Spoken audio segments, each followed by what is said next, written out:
Hello everyone, my name is Jerry and I'm starting this channel to share videos on the topic of Pionuses, especially the bronze wings, as well as to share tips on how to make your parrot happier. Not just Pionuses, as these tips would apply to most species of parrots. The star, or should I say the superstar of this channel, is going to be Bonzai, a 2-year-old Bronze Wing Pionus. He is gorgeous and has such a sweet personality. We got the bronze wings because of their great looks. We also like the fact that they are mid-sized, that they don't tend to get attached to just one person, and that they are quite chill. Another important point for us was the noise level, as we lived in an apartment and we didn't want issues with the neighbors. There are videos on YouTube saying bronze wings are rather quiet and suitable for apartments. Now that I have one, and I think many other Pionus owners will agree, I don't think they are very quiet birds. Probably they are quieter than some other species, but they can still make ear-piercing noises.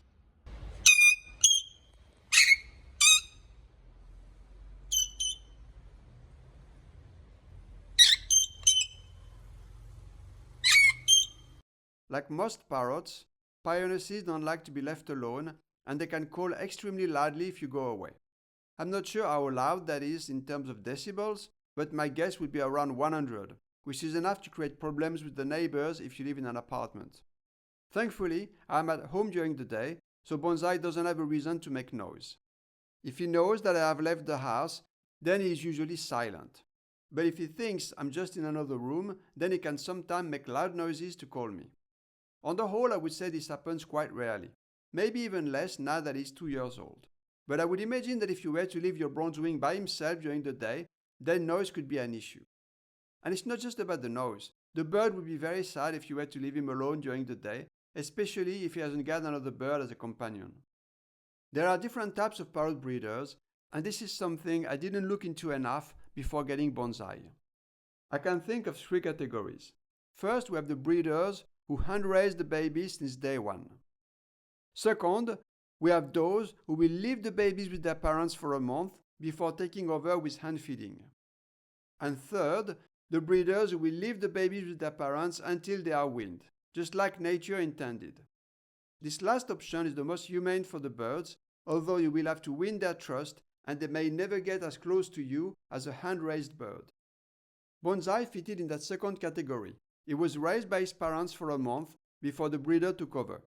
I didn't have much of an opinion about this at the time, but now I think this method is wrong. Because after about 3 weeks, the parents develop a bond with the babies, and to take them away at this time is heartbreaking for the parents and quite hard for the babies too. Not just that, but our breeder handed Bonzai to us with just 2 months of age, and we had to hand feed him ourselves until he was weaned, which lasted for another 2 months. I now realize that this is wrong, as it can be dangerous for a non-experienced person to feed a baby bird. Furthermore, I've heard that the bird can reject you later on if he identifies you as his parent. Thankfully, that did not happen to me, but I wouldn't get another bird raised like that. It would either have to be hand-raised from day one or raised by the parents until the end. I started with just a cage and a few toys, and then I created a few play areas in the apartment to make it more fun for him, building a lot of DIY toys, which in all honesty has been just as much fun for me as it has been for him. I then purchased an aluminum aviary that I placed in one of my terraces in a way that it is an extension of the living room. You walk out of the living room directly into the aviary, which is very convenient as you don't need to place the bird in a transport cage just to move him from your apartment to the aviary outside. It was a small aviary, just 2 meters long by 1 meter wide. That's about 6 feet times 3 feet. But Bonzai really loved being outside and hearing the noise of the other birds. It also allowed him to be a bit in the sun when it's not too hot, which is really healthy for parrots. All that was in Barcelona, where he spent most of his life, but a few months ago, we moved to the Benelux.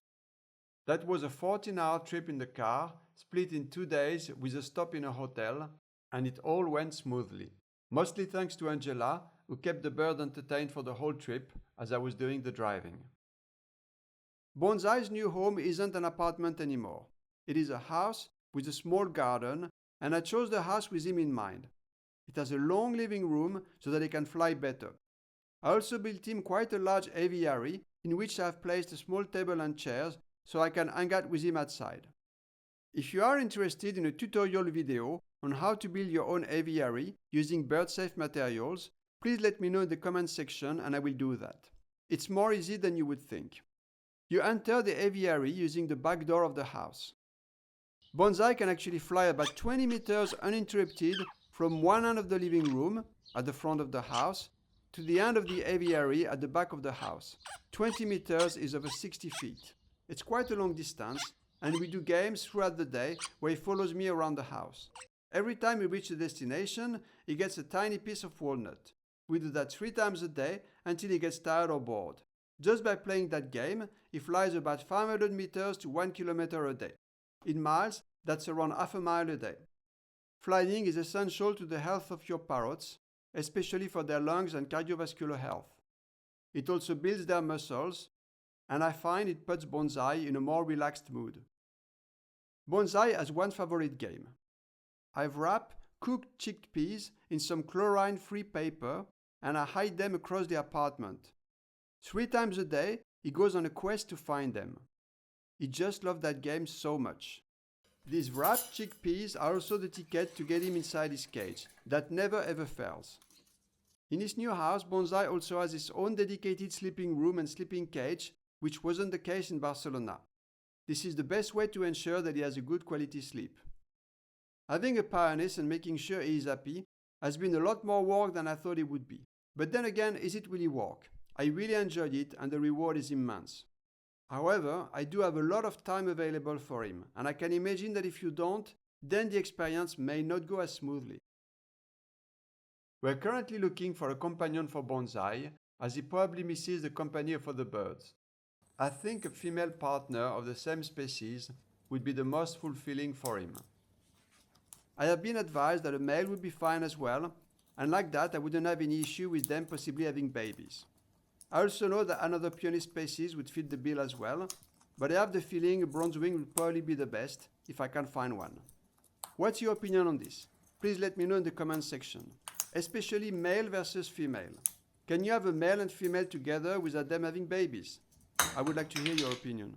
Please subscribe to my channel, that's the best way to ensure that you won't miss any future videos. Thanks for watching and I'll see you again soon.